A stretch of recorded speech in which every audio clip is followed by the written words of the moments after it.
Welcome everyone to Roundtable, Address and Assembly from the 1960s to today. Legacy and Russell and I will be moderating this panel discussion that's part of the public program of the current exhibition we have co-curated at the ICALA titled The Condition of Being Addressable. This exhibition runs until the 4th of September. I'm Marcelle Joseph, a London-based independent curator, and Legacy Russell is the executive director and chief curator of the Kitchen in New York.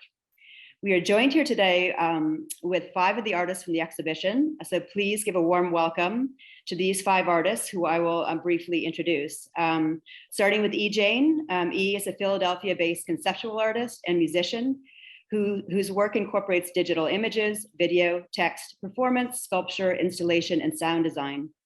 Inspired by Black liberation and womanist praxis, E. Jane's work explores safety, futurity, and subjugated bodies in popular culture and networked media. Next is Imran Perretta. Imran is a London-based artist who addresses biopower, marginality, in the construction of cultural histories through sound, performance, poetry, and moving image. Lynne Hirschmann Leeson.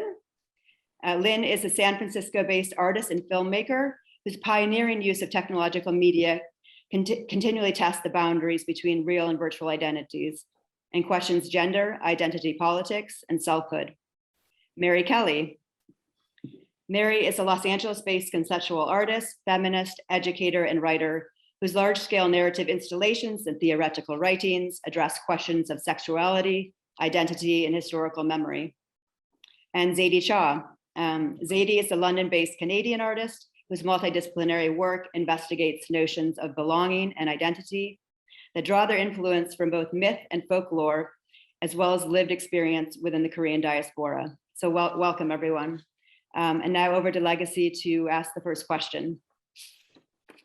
So actually what I'll do is I'll kind of set this into a framework. My name is Legacy Russell. I'm the executive director and chief curator of the Kitchen here in New York City. And it's a great honor and delight to be here with all of you today on the occasion of the condition of being addressable. This exhibition sets into motion some of the incredible themes that each of your work bring to the fore. Citizen, which was written and published in 2014, is a book that rose up out of a moment where Trayvon Martin and James Craig Anderson both were brutally murdered. Everything inside of the text engages popular culture across historical touchpoints. Claudia Rankine makes known systems of white supremacy and the ways in which anti-Blackness is used as a tool to marginalize historically oppressed peoples across a myriad of intersections. What is inside of this text that is really remarkable is that Rankine shows us that gender is a raced question and it is a classed question, and that race and gender are both classed constructs. So, with this, we have this incredible epigraph, which really allows for the exhibition to be expanded. And I'll read it aloud. Not long ago, you are in a room where someone asks the philosopher Judith Butler, what makes language hurtful? Our very being exposes us to the address of another, she answers. We suffer from the condition of being addressable. So, with this, we really are thinking about today this idea of address, but also, of course, assembly. We have an exhibition, of course, that ranges from, painting, sculpture, installation, video, and sound. And so we'll get into some of these disciplines as we speak about each of your practices. But we also too are thinking about questions of speech and language, the way that language performs, the labor of words, right, in addition to the labor of bodies. And then allowing for these two greats, right, Claudia Rankine and Judith Butler, to be brought into discourse and dialogue with one another across very different sets of feminisms, really, as we consider further what type of dialogue to have today.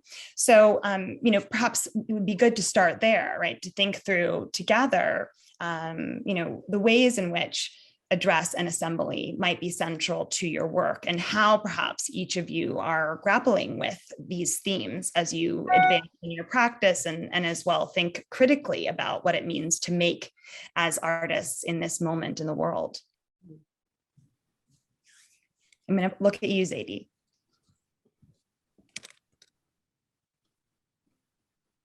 Hi. Okay. Thank you so much for having me. I'm excited to be in conversation with folks here.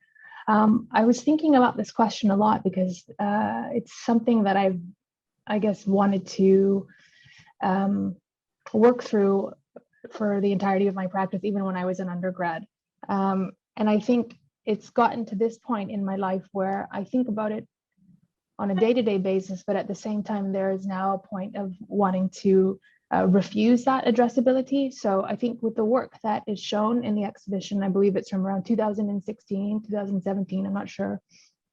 And during the time after grad school, I was really excited about kind of taking space, so to speak, and being quite gregarious and loud with, I suppose, a kind of, at the time anyways, a kind of pan-Koreanness from an Asian American perspective or Asian Canadian perspective for me.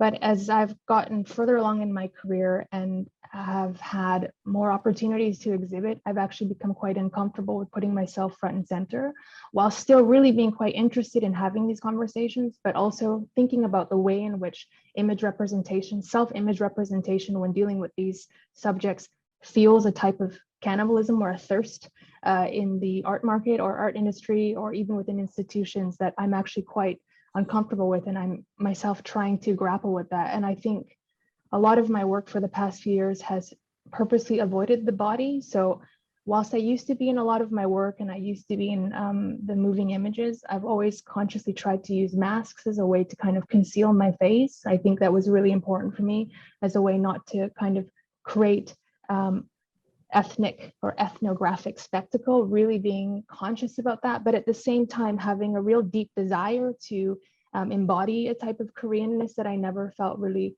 open about being able to do when I was a young person. So there is a real struggle here, and also address in myself the kind of fetishistic way someone from North America might look into traditional aspects of, in my case, Korean culture, because there's a desire to be close to it, but there is a disconnect and a way in which I'm using those images or symbols that are either not recognizable to folks that are actually from like my family's home country, and the tension that comes with it. So yeah. Yeah, and I think that's, I mean, it's a great moment perhaps to turn to Imran, Jane, to kind of open up further this question of address assembly in relationship to different models of subjecthood. Do each of you maybe want to remark on that? Shall I go first? Yeah, well, I think it's interesting listening to Zadie reflect now. And thinking about this idea, I guess, of something that we're all looking at in one way or another of what it means to be bodily present and what it means to be to inhabit a body and all of the things that come with that. And I think for me, I'm always trying to think about what that means in a post 9/11 context for people who come from a background like myself, what it means to kind of live a sort of social death in real time. And what it means to both be sort of visibility for me is the thing, is what it means to be both invisible in a discourse, but hyper visible to the state. You know, what's the rub there? What are the frictions? And where does one find sort of selfhood and subjecthood in that context?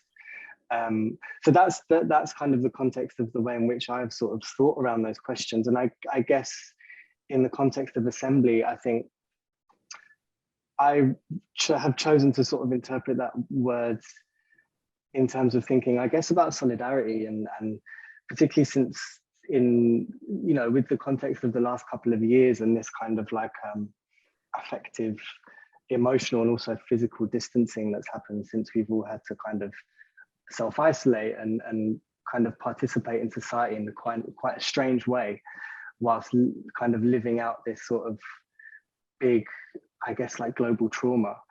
And I think I want to kind of imagine it's not really a post-COVID world, is it really? But in this new world that we're in, what solidarity can look like, and what assembly within the context of, I guess, being present with each other in whatever way we can, whether it's through Zoom or IRL.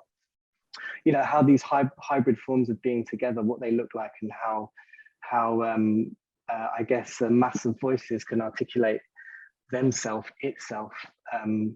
with this sort of shifting ground and this change of context that has come after COVID and during COVID.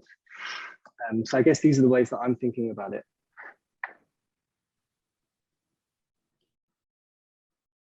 What do you think? Yeah, so I've been thinking a lot about address throughout my practice, and mostly just thinking about like, what does it mean to address yourself? And what does it mean to like process yourself? And to like expand like within a self, right?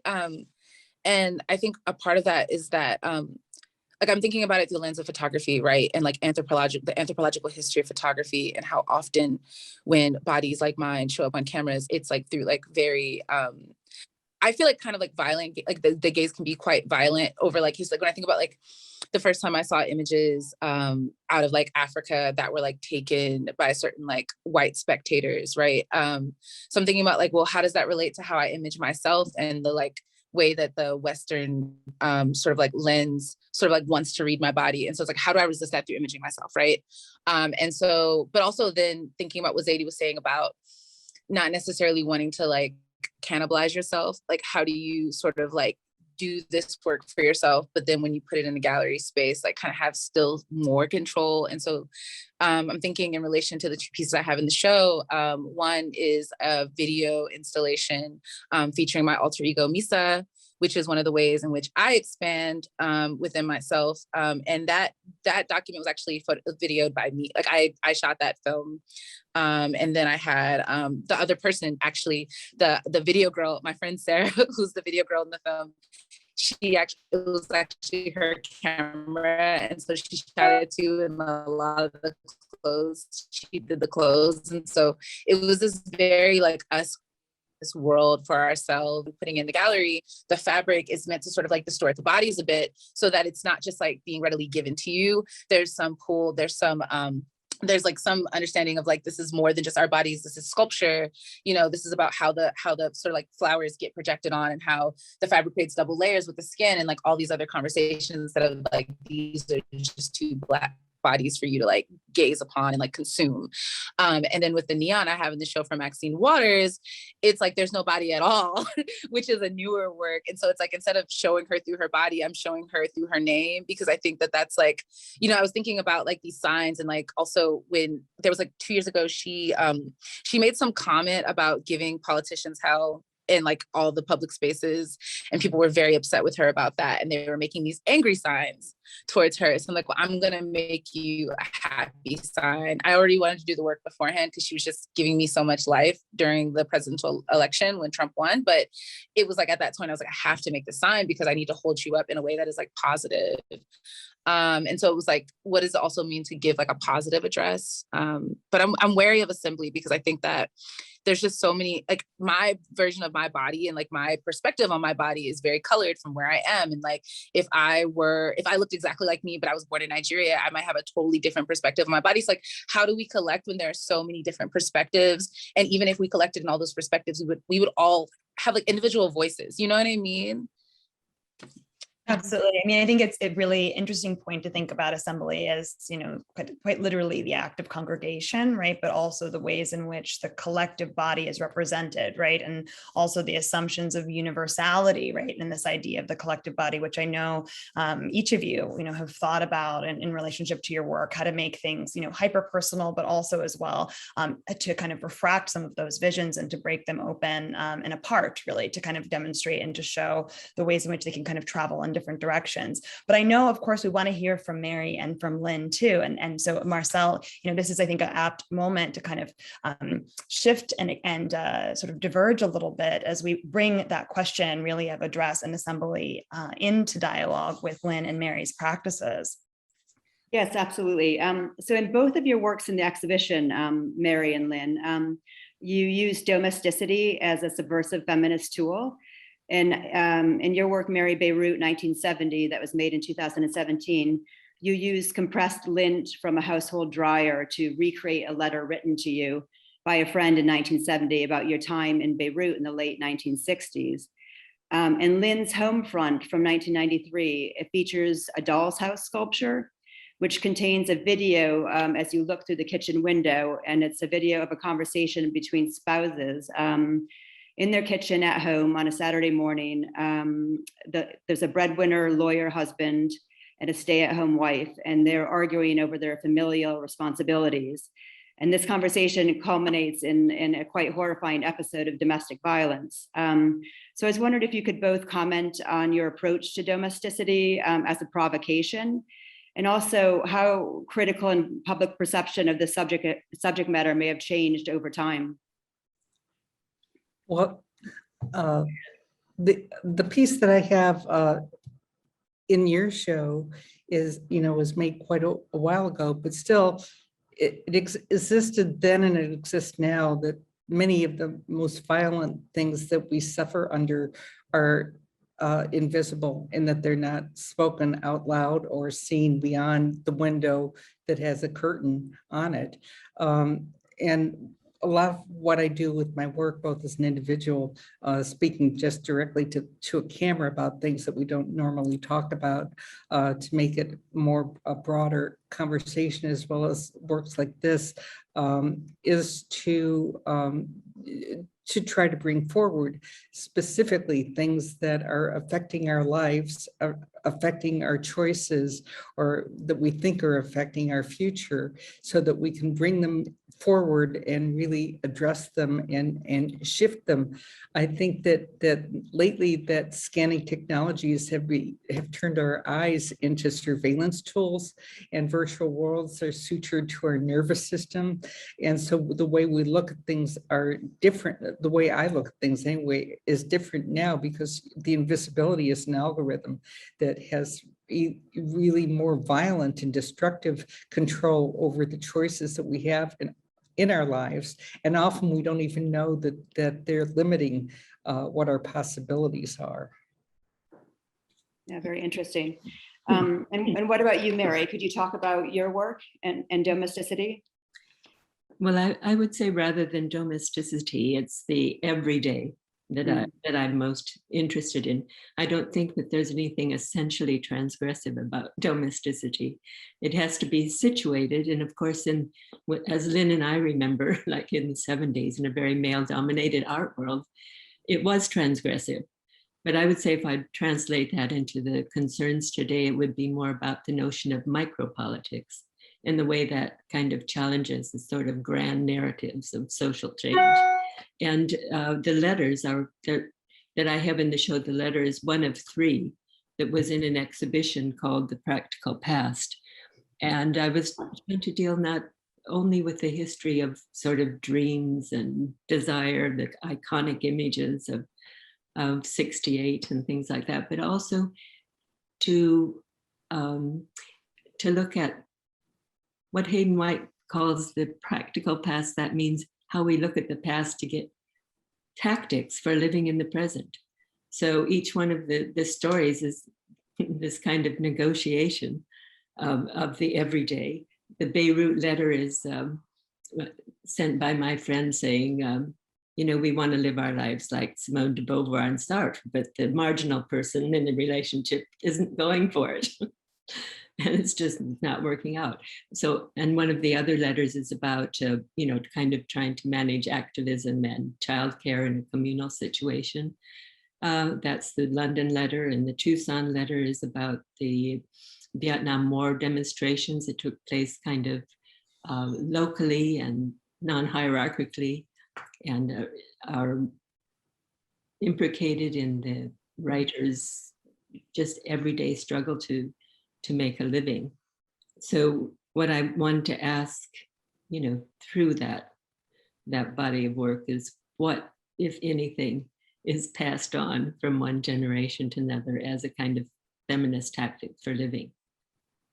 Mary, I think that is it's an exciting question, and one that has many amazing and sticky possibilities. And so, I want to maybe ask you to reflect, kind of to go backwards, to go forwards, right? To think about the period of time that, kind of rose up out of the situation as international, which I know, of course, you intersected with, right? And being in Europe in the 1960s, thinking about the ways in which the women's liberation movement was doing important work in that period of time to expand different different models of discourse, and exactly as you're saying, right, to help us kind of redefine what the everyday should look like and how that can or cannot be used as a strategic tool. So, to kind of think about that, right, and to go to that moment in time, and the ways in which you learned through it, can you reflect a little bit about what maybe you've seen as a kind of arc from that point to present, and how, of course, conceptual practice is continuing to expand both through your own language that you've developed with your incredible work, but also maybe to kind of broaden it, right? To think about what feminism has done, and how maybe it has shapeshifted over time too. That's a very long story, but I'll make it brief. Well, for one thing, I got my political education in Beirut. And the way that I entered into kind of the questions around feminism came from women in the Palestinian liberation movement at the time of the Vietnamese women, Cuban women. The first thing I ever wrote was called National Liberation and Women's Liberation. Some, kind of crude analogy of kind of discovering that our conditions were, in some sense, like a colonial. I would not say that that's necessarily true, but that's what formed me. So by the time that I went to London, and it was just the very beginning there in Europe of the women's movement, and the tendency that I became involved in, we might call it intersectional now, but at the time it was, we said, well, we need a separate movement, but it's not autonomous. So we're also involved in trade union issues. We're involved in the anti-war, civil rights, peace movements. All of those things kind of intersected for us. And of course, in terms of the work, conceptualism is very much a part of the history of that moment in terms of the imperative to critique. Like you had no right to speak, as they said in France about no right to speak without les enquêtes, or without the questions. You had no right to speak. And there was something of that in the the way that conceptualism moved past that interrogation of the object into interrogating the interrogation itself. So I said, why is the question of sexuality and identity, why is this absent from that interrogation? So why not? So in terms of the turning point in my work, as I always say, from the analytical proposition of Cassous to the synthetic proposition, is back to kind of life, right? And back to this the kind of notion of the everyday as a medium, as a means, to represent that. Yeah, I mean, I love this idea of interrogating interrogation, because, of course, Imran, in your work in the exhibition, Brother to Brother, which is a video work that is installed on the show that is from 2017, it's based on your own personal experience of being searched by a customs officer at a London airport after returning home from a residency in Bangladesh. And this notion of, kind of bringing this period of time, this memory, this experience into public discourse as a site of kind of reperformance, but really as a extension of the memory, as a vessel or vehicle of kind of transmission, does really important work. So I'm wondering if maybe you can talk a little bit about, to the point of this question of interrogating interrogation, right? Some of the systems work that this piece breaks open, and also perhaps to maybe reflect further on, what does it mean to have this personal experience kind of made public, cited differently inside of the public realm? Sure. I think this idea of interrogating interrogation, I mean, you can look at it sort of quite literally in relation to this particular work of mine. But what I would like to unpack is this idea of maybe, I guess, sort of critiquing power, which sounds really obvious, but I think what was said about micropolitics is sort of interesting, and this idea that there are sort of small gestures or small instances within the context of a larger sort of structural violence. These are the ways in which a lot of the time normal people encounter the state. And in my case, it has happened often, unfortunately, in the context of airports or with police officers or whoever else. But what was interesting about Brother to Brother, and the reason why the work is called what it's called, is because I was searched and interrogated by another brown man. So there was this sort of dissonant experience of us both, kind of him doing the work of the state and me being subject to the violence of the state as enacted by him, but us both having a sort of shared subjectivity, a shared kind of positionality, I guess, in the sort of the capitalist hierarchy. You know, we both kind of have arisen from a similar sort of marginal community that is viewed in a particular way by the authorities. And the fact that he was sort of doing that work in such a violent way against a fellow brown person was kind of very, very shocking and very dissonant for both of us, you know. So I think for me that there was this kind of interrogation, not the literal interrogation, but this kind of interrogation of our subject position relative to each other and relative to the state, as this whole performance of being strip searched and having my stuff rifled through and all this sort of stuff was happening. And it's not the type of thing that you forget easily. And I think for me, it was, you know, I made that work in 2017 about an incident that happened in 2015. And, you know, the same thing has happened to me consequently. You know, I had something similar happen to me in SFO. Basically every time I come to New York, some version of this happens with Homeland Security. And very often it's a fellow brown person who is kind of profiling me. So that sort of dissonance, that friction, that kind of that interrogating this idea of what it means to perform state power when you are someone that would be subjugated by it, I think is, you know, because we're in this position where we have to make money, we have to work, and invariably most forms of labor are compromised, especially if you are working at a border, you know. So those questions have kind of endured for me because these things keep happening, and you know, they've happened more and more, obviously, post 9/11, post Twin Towers, all this sort of stuff. So I've kind of, I guess, thinking through these sorts of the ways in which these grand political forces, these sort of weather events that happen above us, how they kind of how they play out at the scale of the individual or the scale of the community, I think is kind of, it's a life's work, you know. It's super interesting. It's also super violent and super traumatic. And I think one of the things about making works like this is, and you know, as someone who's slightly older now, I question if I could make a work like this again, because in many ways it felt re-traumatizing. It felt kind of plumbing the depths of an experience that actually cost me quite a lot. And actually, it's, you know, I don't know that I could make work that cost me so much anymore. I think, you know, nowadays I feel I need to protect myself a little more. But I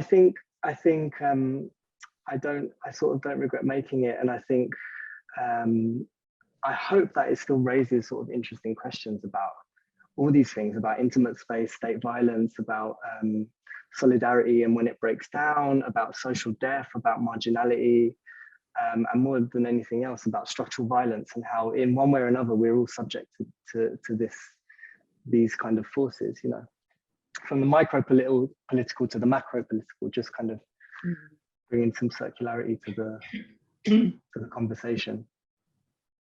I don't know if that answered the question, but. Oh, you absolutely did. I mean, I'm thinking, I'm kind of going back to Lynn, what you said about speaking directly to the camera, right? Which is such a, I feel like wonderful way of giving us almost a editorial cut, right, in what it means to kind of open up a certain threshold of vulnerability inside of one's practice and to speak truth to power, right, and to have those things kind of take on a different model of agency. But I think it's really also remarkable to hear, Imran, you reflect on this question of what it means to make work now, right, as you keep growing as an artist, and what you were doing as a younger person, right? Because also too, Zadie, to kind of think through the questions of kind of enclosure and encryption, right? Ways of your kind of guarding different types of knowledge inside of your work, and also trying to negotiate really what it means to be seen or visible or consumed or extracted from over time, right? That actually, some of what I'm hearing is that there is this kind of necessary work of trying to navigate how one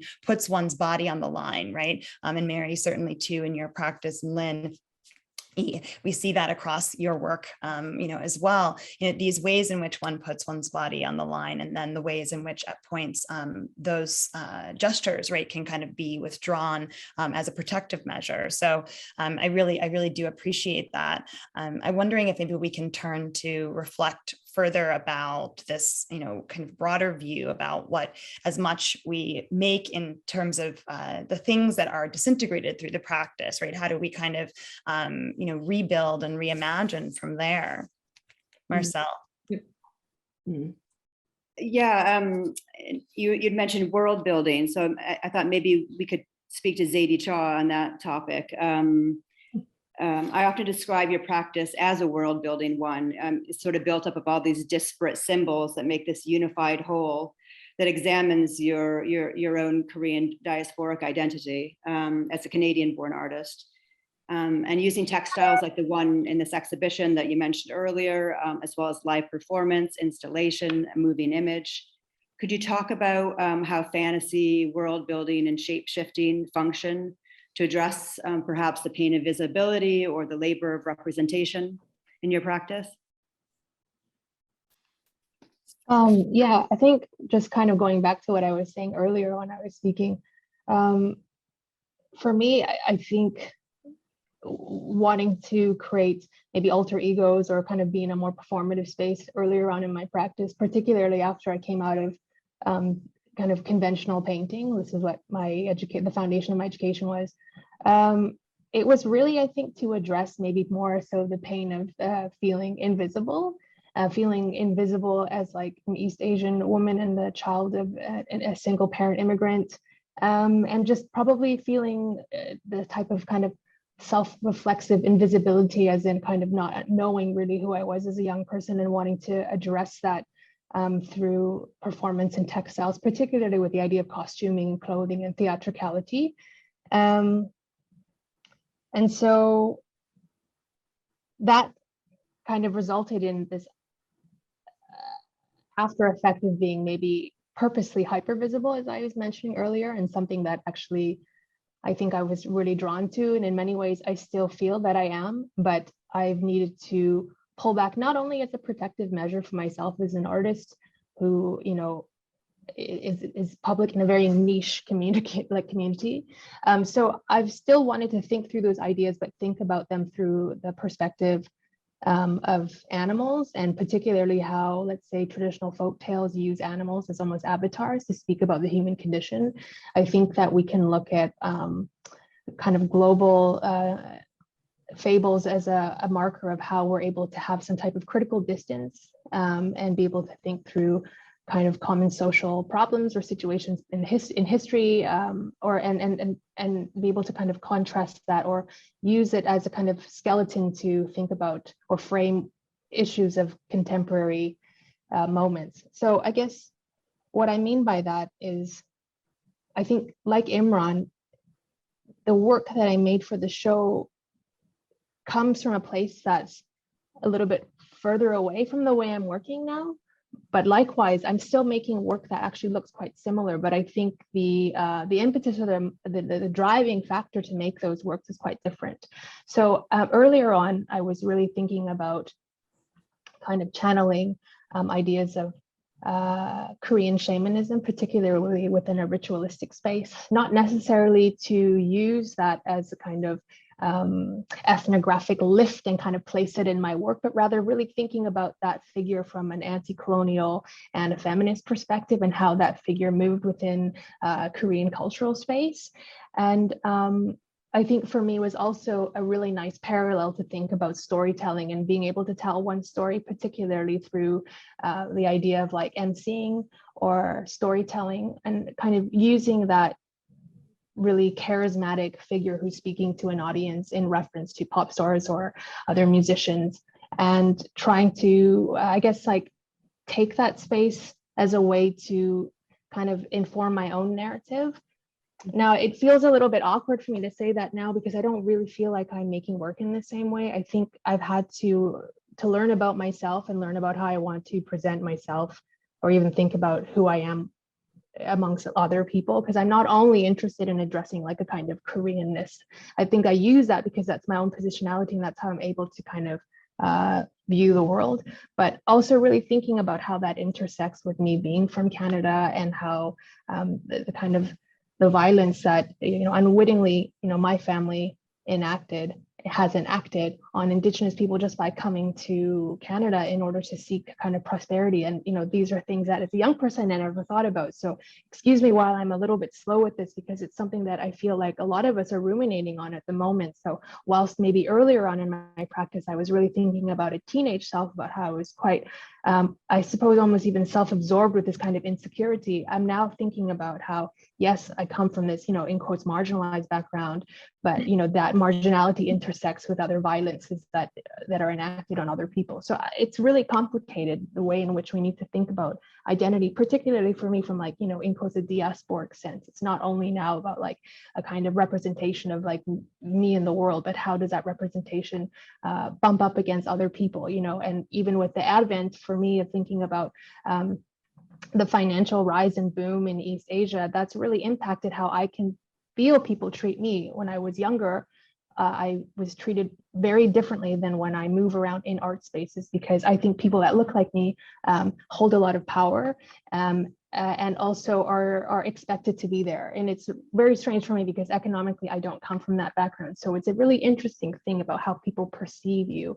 And I was really interested in what you were saying about how they perceive their own body, but, you know, someone who might look like them from another place will look at it differently, just because, you know, the kind of histories and perceptions of self are rooted in a different locality, even if there are similarities. So that's something that I've really been thinking about, how my own subject positionality lies in and around other people. There's something that is more important to me now than just thinking kind of about the self. I'm wondering actually if, like, to the point of this question about belonging, Zadie, that, you know, you're kind of unpacking, if we can maybe turn to the rest of the group too, because I do appreciate that this is actually a really amazing and challenging thing to try to navigate, how, as you know, right, identities butt up against each other, but also are instructed by one another. You know, Mary, you mentioned, of course, learning through the women of Palestine, right, like models of what resistance could look like, right, and the ways that, of course, that these are movements that share space, but also at points, of course, are set into opposition to one another in a broader cultural narrative, right. I think is something that actually really is a disruption to our understanding often of belonging, and also of assembly and address. So, you know, I'm curious to hear, you know, if folks at the table here have thoughts on that in terms of this question of, you know, what does it mean to belong? How do we navigate that? Would you mind if I went somewhere else? Yes, take it there and beyond. Because so many interesting comments have been made about violence. So I felt that, well, first of all, it's wonderful to be in a show that's so visionary and inclusive, you know, and this is just my take on the theme. But going back to the condition of being addressable, just to kind of put it in the historical perspective, Imran was mentioning, you know, 9/11, and right from the end of in the 90s with the genocides, the wars like in Kosovo and other places, the discussion about ethics became very, very important, right, throughout all the cultural world. And it was the beginning of the War Crimes Tribunal. And in fact, the reason that I got involved in using the Lynn medium was in trying to address that vulnerability of the other. So I just feel that that's been picked up right throughout the exhibition. It's a different question from identity, from assembly, from belonging. The kind of core question about the addressable is actually, I think, where Judith Butler first brings it up. It's in Precarious Life, her book. And she's taking it from Levinas and from the situation of, that he calls the situation of discourse. Well, the thing is that in a way, he's saying what makes us awake to the vulnerability or precariousness of the other. And then he kind of comes up with the idea of the face being the point at which there's sort of, he says, a rupture in being. It's kind of the question of humanity. And it really kind of falls outside language in a way. He says it's kind of less than an utterance. It's more than a sentence. It's in between. And that just visually resonated for me right across the exhibition, in some way that if you say no one has control over the address, right? What makes us, in being addressed, we are vulnerable, right? It's a kind of deprivation, in a sense, rather than a question of agency. So what in a representation that tries to take that question up, I just was struck by the prominence of not necessarily the body, but the face, the encounter with the face. If I look at Imran's work, for example, which was really, I thought, powerful, for me, there is an annihilation, really, of the face. The face is covered up, right? So there's that kind of turning back, making you aware of the precariousness in a violent way, almost self-violence in a sense. And then with Lynn, with the famous construction number 1, it's defaced. The diagrammatic sign again saying, it resists signification in some sense. It's never going to be actually possible, to pin that down in a way. And then like in my work with the letter, I replace the face altogether and try to give the woman a voice, but it still fails, because what you have to do is, well, not what you have to do, but what is kind of inevitable in a sense, and the artist wants to grasp it, as I can see, is that there's failure in the representation. And so even though I vectorized her handwriting, which makes it like a portrait, trying to capture the voice, it still doesn't work. She's not an English speaker. She's French speaking, primarily struggling with the language as she writes it. And then it's in this ephemeral medium. It's not cast in bronze, it's cast in lint. It can disappear, over time. And the kind of way that, I see that in other things too, in Zadie, in the mask, right? That to instigate. In Lorna Simpson's, she turns the back, because when you're addressed, as Butler says, it's kind of from behind almost. It's like hey, you, and you mean me? No. And here we are, all with our vulnerable faces on the screen, struggling to pose and knowing that it's, it's being seen and we're not. Yeah, I think I just, yeah. Oh, yeah, I was just going to actually ask you to reflect on that, because I feel like there's so much there that makes me think about your practice. I don't know about, well, I was actually thinking about Lorna's work, because I was thinking about that piece. And are you talking about the water bearer, the ones with the water jugs where she's turned towards the water? No, I got the one in the exhibition. It's the back of the figure.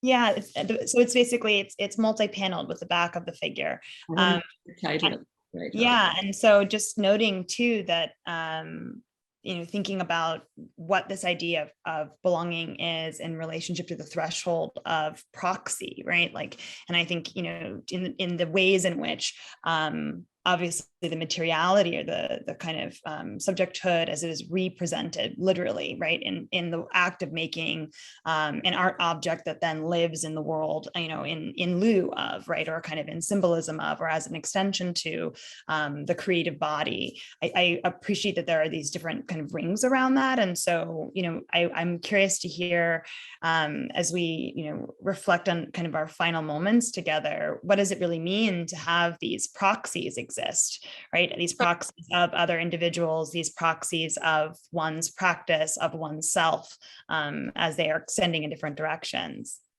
I guess I was asking because I'm wondering if, like that work, the body's turned backwards because it's addressing itself, right? And so that's something that I've actually been thinking, because I remember reading, I wonder if it's the same technique. I don't know, but I know that like there's some work of Lorna's where it's like, to not be addressed, the body is turned away and then the body's defining itself, which I think is definitely something that I'm trying to do in my work. And something that I feel like I learned from Lorna's practice. Because in Toyin's work too, right? Like we see the ways in which in Toyin's work, the turning away that is in the exhibition, that's an act of choice, right? About the ways in which one is choosing to show to the point of face or not. Right. And like what is, yeah. And I think that is something what we were saying about the vulnerability of the face, because like, what does it mean to not give that and to instead like reflect on the face to oneself? Because I think there's something about belonging that assumes that everyone wants to belong, right? And everyone wants to be perceived and wants to be understood, but maybe self-understanding is enough. And maybe self-addressal is fine, because belonging feels like it just feels like belonging is a very, it's a very tall order, right? That I think might take forever if it ever happens. And it feels like waiting for heaven. And I'm not what I mean in terms of self-acceptance and self-referencing and self-processing. Yeah, I mean, I think to the title of the work that is shown, Lorna Simpson's work in the exhibition, Gestures and Reenactments, right?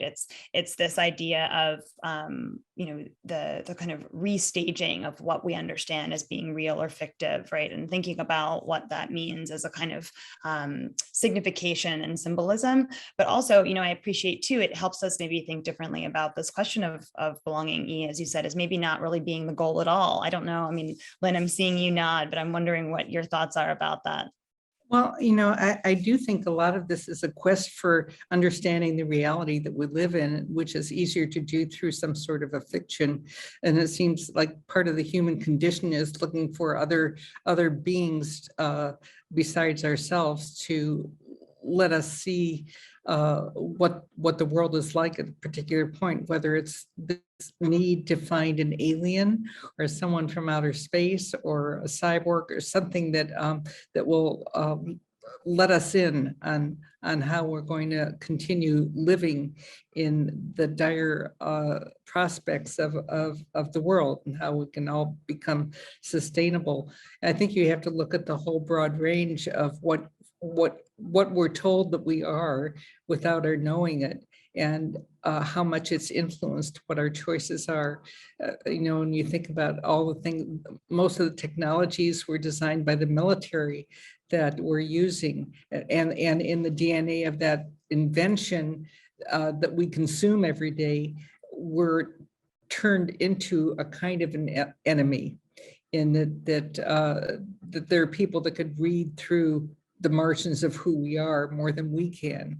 And so part of trying to define who you are may be a matter of deception, or maybe a self-deception, or maybe a way that through the edges of that you can find some porousness with which to go forward into the future with a different understanding of the reality that you make for yourself through the choices that you have, which comes from the investigation of what the possibilities are, and who you are and what you represent and what's possible. and redefining what's possible through these investigations, even as an individual, because we could do a lot.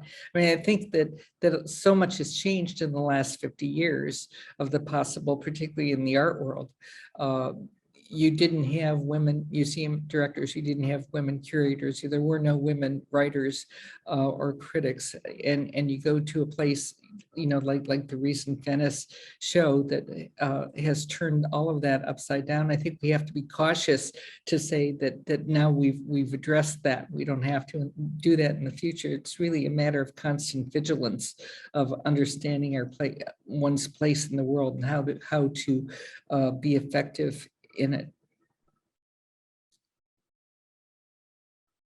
I think that's a really tender and special place to kind of begin to conclude. But Marcelle, any final thoughts, last remarks?